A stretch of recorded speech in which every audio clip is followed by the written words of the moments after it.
Hello and welcome to Two Old Dogs and One New Trick, where we help you win the job search one question at a time.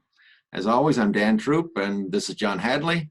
John, today's question is about exploratory meetings. Like, what are the objectives of the meeting? And maybe more simply, what do you as a job seeker want to get out of an exploratory meeting? What do you think? Well, I like to describe it to my clients as equip and engage. I am trying to engage you in my search. I'm trying to get you engaged by what it is that I bring to the table, by what I'm looking for. I'm trying to equip you to know all of that well. Give you some talking points that you can use. But if I don't do a good job of engaging you, it doesn't matter how much I've equipped you. So I really need to focus on building a relationship, building a strong base that it's not just this business proposition. So, the way I tend to approach it is, look, Dan, the reason I was reaching out to you is that Jim said that you are an outstanding sales and marketing person, and I'd love to get your perspective on my search for a sales and marketing role. Would you have time to do that? So now we sit down and I'm focused on getting advice, but I do it in a way of, Dan, I want to have some discussion with you about what you're all about and so on. But at some point I'm going to say, look, for you to be able to help me, I need to give you an idea of my background, what I'm looking for. Let me tell you what I would tell someone else. And I'd love to get your critical feedback on it. And so I can basically give you my pitch in a way that I'm not pitching you directly, but I'm getting your honest feedback on it. We have this brainstorming discussion. And then in the course of the brainstorming discussion, I'm looking for natural ways to ask for a referral to someone else I can talk to. I'm never going to ask you about jobs. I'm not going to ask you who's hiring. I'm not going to ask you if you have openings, if your company has openings. If you know those things, and I do a really good job of engaging and equipping you, you're going to volunteer them. So if you don't volunteer those things that you know, how is trying to pry them out of you with a wrench going to help in any way?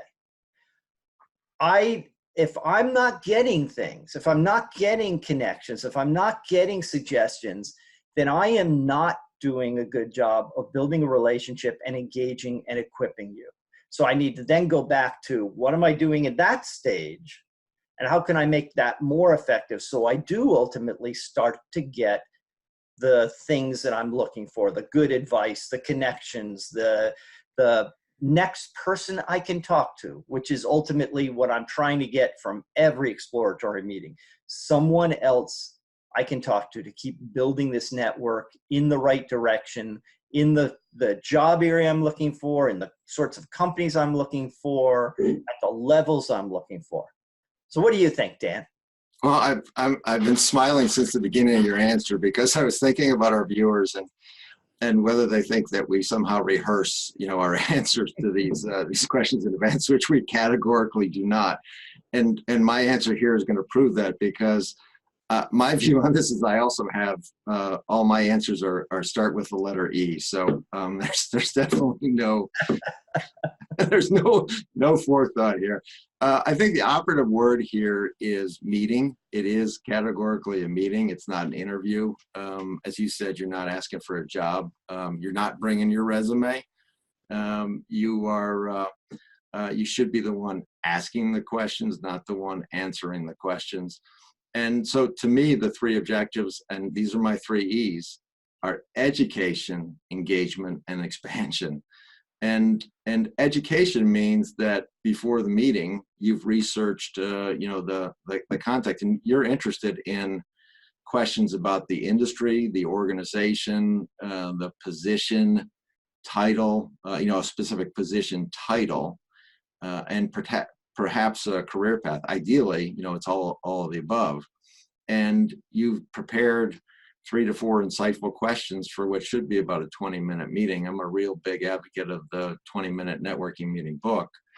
and you're going to emerge. If you ask those questions and have a good conversation, you're going to emerge from that meeting more educated, smarter. The second is engagement. And if you read the book, The 20-Minute Networking Meeting, they talk about in minute 3, that's really how they break it down, you get the opportunity to actually introduce yourself. And that's where you can deliver kind of a concise executive level version of your elevator pitch. And that's where you engage and pull that person into now become a member of your job search professional network. And then my last E is expansion. And the idea is, now that that individual is part of your professional network and you've had an opportunity to introduce yourself, share a little bit about yourself through that 1-minute elevator pitch, and they've talked to you for 15 or 20 minutes, they get a sense of who you are and what you're trying to achieve.